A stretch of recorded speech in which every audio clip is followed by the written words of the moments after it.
튀르키예 하면 무엇을 떠올리게 되나요? 화려한 무늬의 타일과 도자기, 독특한 재미를 주는 아이스크림 돈두르마, 케밥과 카이막, 나쁜 기운을 막아주는 파란 눈 나자르 본주.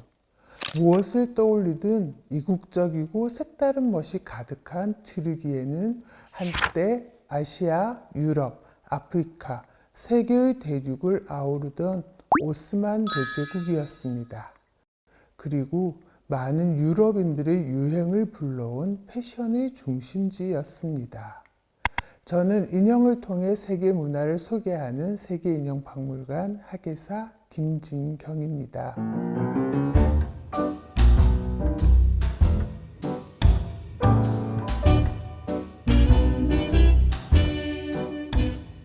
튀르키예는 오랜 기간 동서양 교류의 중심지였습니다.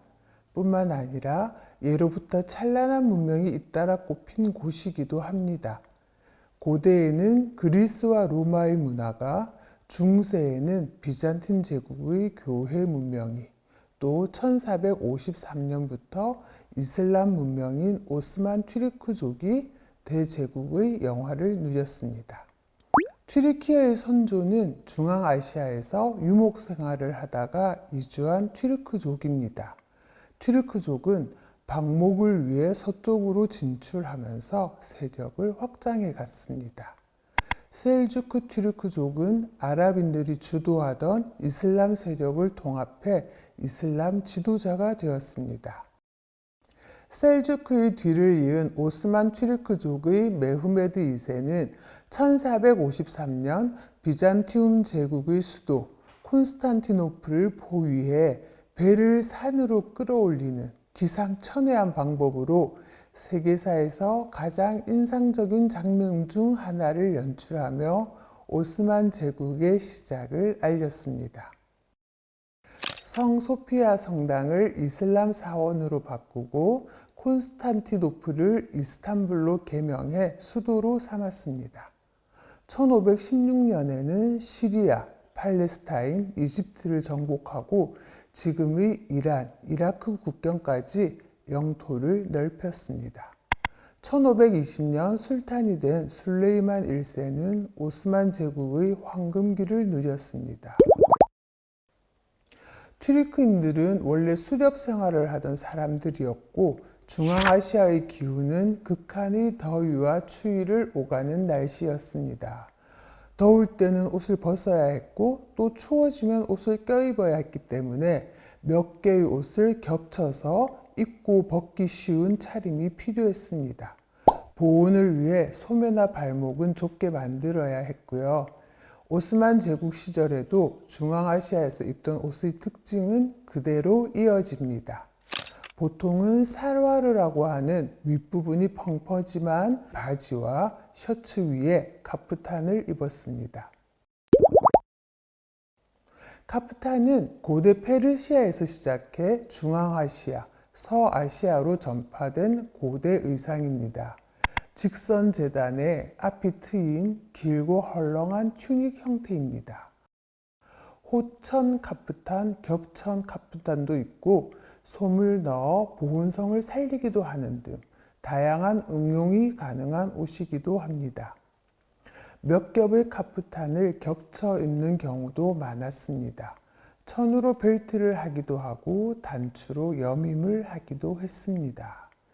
16세기 오스만의 부와 권력은 절정에 달했습니다. 오스만은 금사와 은사를 실크 직물에 넣어 짰습니다. 술탄은 옷을 중요하게 여겼고 그 중에서도 제일 바깥에 있는 카프탄은 가장 비싸고 화려한 천을 사용했습니다. 오스만 직물은 다채로운 방식으로 발전해 나갔습니다.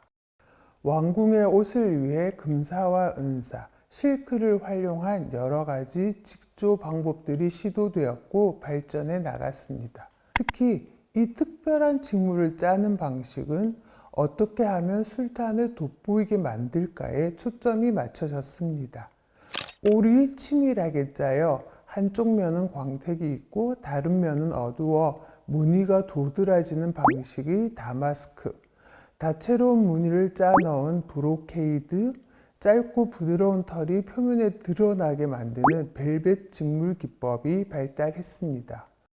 궁중 안에는 술탄의 옷을 디자인하고 만드는 사람들이 따로 있었습니다. 오스만은 16세기부터 천의 품질 관리법을 엄격하게 정해놓았습니다.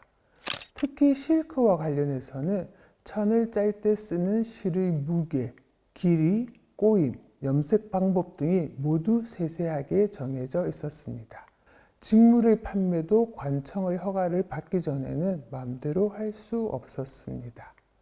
16세기 오스만의 직물이 뛰어난 품질을 유지한 데는 이러한 국가적 노력이 큰 역할을 했습니다. 덕분에 오스만 시절의 직무는 훌륭한 무역품이 되었습니다.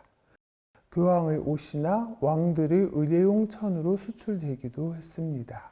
술탄의 옷에 주로 쓰였던 실크는 사람들이 손이 많이 갔던 탓에 값비싼 직물이었습니다. 부르사 지역에서 양잠을 해서 실크 수요를 감당했습니다.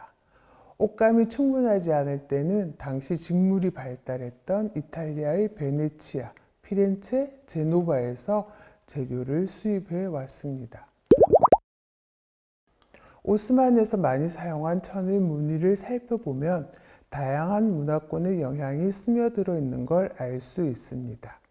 이슬람 문화권에서 사랑받는 아라베스크와 다양한 기하학적 무늬, 고대 아시리아에서 시작돼 그리스의 영향을 받은 종려인 무늬와 연꽃이 자주 나타납니다. 해와 별 모양이 많이 나타나고 중국 구름 무늬도 있습니다.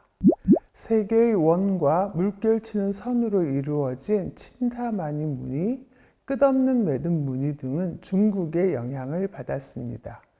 카네이션, 튤립, 히아신스 등의 꽃무늬가 많고 나무, 과일, 새 등도 자주 등장합니다.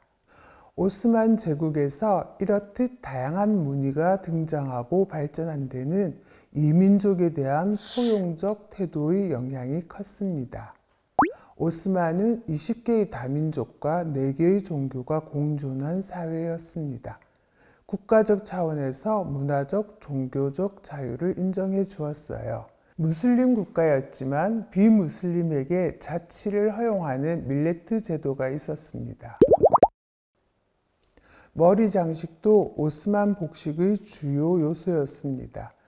종교와 인종, 신분에 따라 머리 장식이 제한되었고 콘스탄티노플을 정복한 술탄 메후메드 2세는 머리 장식의 착용에 관한 규정을 엄격히 했어요.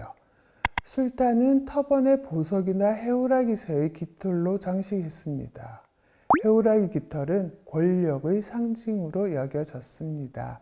보석 장식이 박힌 해오라기 깃털은 승마 행사 때 말 장식으로도 많이 쓰였습니다.